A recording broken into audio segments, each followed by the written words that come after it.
अंग्रेज जहां भी गए उन्होंने सबसे पहला टारगेट किसको किया? वहां के लिटरेचर को किया।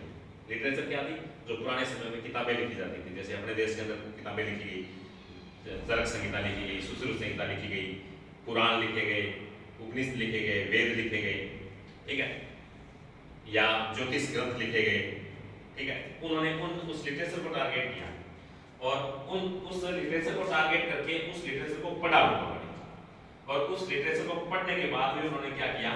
उन लिटरेचरों में जो चीजें दी गई थी, आज मान लो अपना ज्योतिष ग्रंथ है, ज्योतिष ग्रंथ में आज अपना एक गांव में बैठा हुआ ब्राह्मण भी एक आसानी से ये चीज बता देता है कि तेरा जन्म इस समय हुआ तो तेरा ये ग्रह यहाँ, ये ग्रह यहाँ, ये ग्रह यहाँ, ये बता देता है ना, ठीक है। इन चीजों को अंग्रेजों ने अलग तरीके से पेश किया। जैसे मान लो कोई आर्टिकल आया, मैंने बदल के मेरा नाम लिख के कर दिया, ठीक है, वो बड़े एडवांसनेस थे बुद्धि की दृष्टि। हमारे लोगों को क्या था? इतिहास का पता, लिखने का पता नहीं था।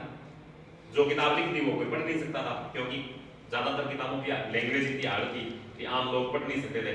आज भी नहीं पढ़ते, तो हजारों साल पहले पढ़ने की कल्पना तो कर ही नहीं सकते। 300 साल पहले, 400 साल पहले तक हमारा किसी भी प्रकार का कोई इतिहास हमने लिखा नहीं। ये किताबें वो जो हिस्ट्री में आप पढ़ते हो ना कि चीन से ये यात्री आया, या अफ्रीका से ये यात्री आया, अफगानिस्तान से ये यात्री आया, वो यात्री यहाँ पर आए, लेखक आए और वो इन किताबों को उठा करके ले गए। उन्होंने वहाँ अनुवाद किया, वहाँ के लोगों को बताया, ठीक है, और वहाँ के लोगों ने उन किताबों से सीख कर नए नए सिद्धांत दे दिए। लेकिन उनकी मूल क्या था? मूल तो हमारी किताबों के अंदर बराबर था, और हमारी कमी ये थी कि हमारे लोग पढ़ नहीं सकते थे, ठीक है, और उन्होंने ये सारे दे दिए। तो उन्होंने क्या किया? इसका निर्धारण जो किया ना जीएमटी का, ग्रीनविच में, ये ग्रीनविच नाम का एक शहर है समुद्र के किनारे, और उसने उसको सेंटर माना समय का, ताकि पूरी दुनिया में हमारा ही समय चले। अंग्रेजी चलती है ना आजकल पूरी दुनिया में, ठीक है, अंग्रेजी के सामने सारी भाषाएं गौण है। हिंदी को दुनिया में सबसे ज्यादा बोला जाता है, लेकिन अंग्रेजी के सामने वो फेल है, ठीक है। ये चीजें ठीक उसी तरह से उन्होंने अपना एक वर्चस्व स्थापित करने के लिए क्या किया? इसको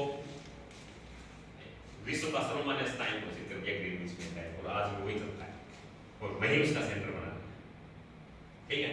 तो इसको लेकर के काफी मतलब सवाल उठते हैं, लेकिन अपने इन पर नहीं जाना। तो ये जो देशांतर रेखा है, अब इस 0 डिग्री देशांतर रेखा से इधर के, अब हमारे देश की जो स्थिति है ना, वो 0 डिग्री देशांतर से इधर कौन सी देशांतर से शुरू होती है? कौन से देशांतर से शुरू होती है? 68 डिग्री और 25 मिनट से लेकर के 97 डिग्री 97 डिग्री 68 डिग्री 17 है या 68 डिग्री 17, ठीक है। तो ये 0 डिग्री, ये 1 degree, 2 degree, 3 degree, 4 degree, 5 degree, 6 degree, 7 degree, 8 degree, 9 degree, 10 degree, करते करते हम कितने पर पहुंच जाते हैं? 68 डिग्री पर पहुंच जाते हैं। कितने पर पहुंच गए? 68 डिग्री 17 मिनट। 68 डिग्री के बाद में थोड़ा सा चलने के बाद 17 मिनट हो जाती है, और 17 मिनट होने के बाद 68 डिग्री 17 से हमारा भारत शुरू हो जाता है। मान लो ये 68 डिग्री 17 यहाँ आया, 68 डिग्री 17, ये 68 वाली लाइन है, तो यहां से हमारा इंडिया शुरू हो जाएगा, और ये कहां तक जाएगा? 97 डिग्री तक। 97 डिग्री और 25 मिनट, यानी कि 97 डिग्री से थोड़ा सा आगे ये 97 डिग्री है, और ये मान लो 25 मिनट और आगे, तो यहां तक। तो यहां से लेकर इसके बीच में इंडिया स्थित है। आगे सुनिए, और अक्षांश में क्या होगा? कितने डिग्री से? 8 डिग्री 4 से यहां से लेकर के और यहां तक जाएगा 37 डिग्री 6 तक, यानी यहां तक इंडिया आएगा। तो ये तो अक्षांशीय विस्तार हो जाएगा, ये इसका देशांतरीय विस्तार हो जाएगा। आगे समझ आप लोगों को। अब क्या होगा? हमने देखना है कि इसका आपसे पूछ लिया कि देशांतरीय विस्तार, तो सबसे पहले ये देखना है कि भारत का देशांतरीय विस्तार कौन सा है। तो हम क्या करेंगे, हमारा जो 97 डिग्री और कितना है 25 मिनट है ना, उसमें से 68 डिग्री और 17 मिनट को माइनस करना है, ठीक है। जब माइनस करते हैं तो 15 में से 7 गए, कितने बच गए? 8 मिनट बच गए, और इधर 97 में से 17 में से 8 गए 9, और 8 में से तो 29 डिग्री और 8 मिनट। ये भारत का देशांतरीय विस्तार है 29 डिग्री 8 मिनट। ठीक है, 29 डिग्री 8 मिनट। और इसी के अंदर ही राजस्थान को ले लो। अब राजस्थान कहां से शुरू होता है?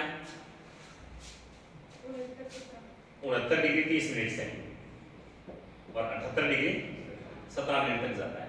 अब 69 कहां आया? ये 68 है। 68 डिग्री 17 मिनट के बाद में जस्ट इसके पास में अगली लाइन 68 के बाद वाली ये लाइन है।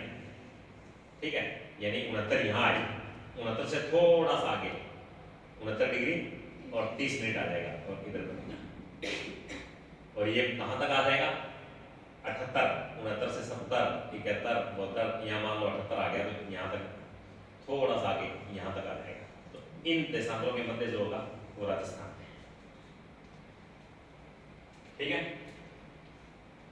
अब आपने ये ध्यान रखना है कि जो अक्षांश होंगे वो तो नीचे से चलेंगे, ऊपर की ओर जाएंगे 8 डिग्री 9 डिग्री 10 11 12, और जो देशांतर होंगे वो पश्चिम से चलेंगे और पूर्व की ओर जाएंगे। समझ में आ गया आपके? यानी किधर से चले?